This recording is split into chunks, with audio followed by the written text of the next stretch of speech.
काय शुभेच्छा द्याल? सर्वप्रथम आज 1 मे महाराष्ट्र दिवस, त्याचबरोबर कामगार दिवस आणि त्याचबरोबर आमच्या सिंधुदुर्ग जिल्ह्याचा स्थापना दिवस म्हणून या दिवसाच्या औचित्य साधून मी महाराष्ट्राच्या सर्वच माता भगिनी आणि बंधूंना आणि तरुण मित्रांना मी मनापासून शुभेच्छा देतो.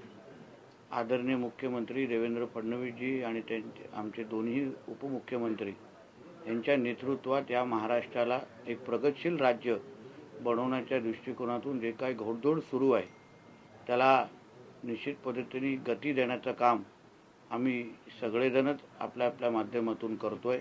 महाराष्ट्रातल्या शेवटच्या व्यक्तीपर्यंत विकास पोचवणं, सगळ्या वर्गाचा सर्वांगीण विकास करणं हाच उद्दिष्ट घेऊन आमचं महायुतीचं सरकार आज मोठ्या प्रमाणामध्ये विविध निर्णय घेत आहेत, धोरणात्मक निर्णय घेत आहेत आणि विकास कामं करत आहेत.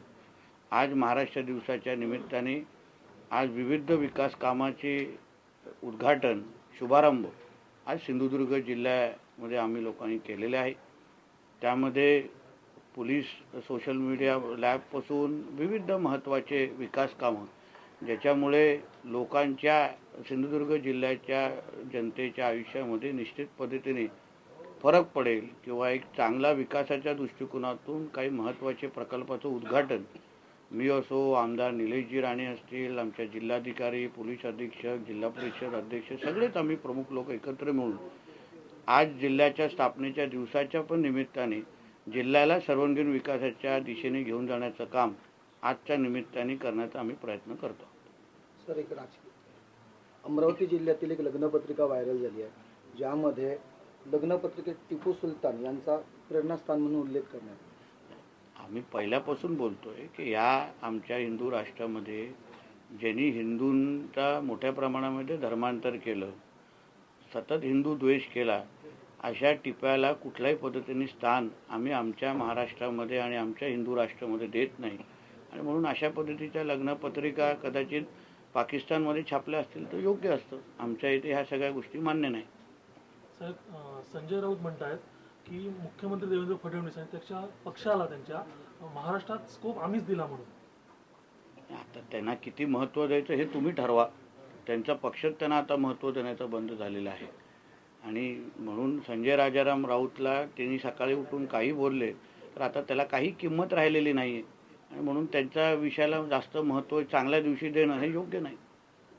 मुंबईचं उद्घाटन होतं, लोणावळ्यामध्ये जी वाहतूक कोंडी होत होती ती यानंतर होणार नाही, यावरती काय होते? बघा, आदरणीय मुख्यमंत्री देवेंद्र फडणवीसजी, आमचे उपमुख्यमंत्री एकनाथ शिंदे साहेब आणि दुसऱ्या उपमुख्यमंत्री आमच्या पवार मॅडम, आम्ही नेहमीच महाराष्ट्राला एकंदरीत प्रगतशील मार्गावर घेऊन जाण्याच्या दृष्टिकोनातून महत्त्वाचे इन्फ्रास्ट्रक्चर प्रकल्प आम्ही आमच्या फडणवीस साहेबांच्या दूरदृष्टीमुळे होत आलेले आहेत, पुढेही होणार आहेत.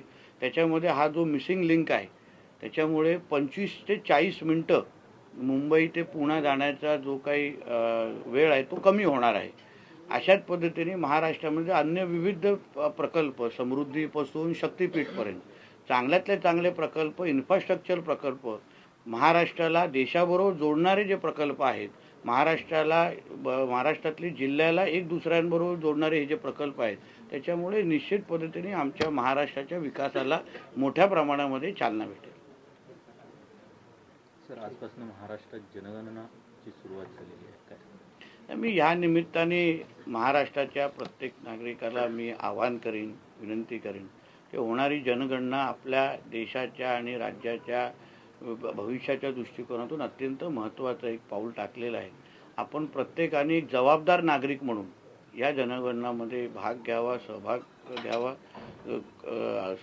संबंधित अधिकारी प्रशासनाला आपण साथ द्यावी, त्यांना सहकार्य करावं, जेणेकरून देशाच्या प्रगतीमध्ये आपलाही एक खारीचा वाटा निश्चित पद्धतीने असेल असं आव्हान मी सगळ्याच नागरिकांना करेन.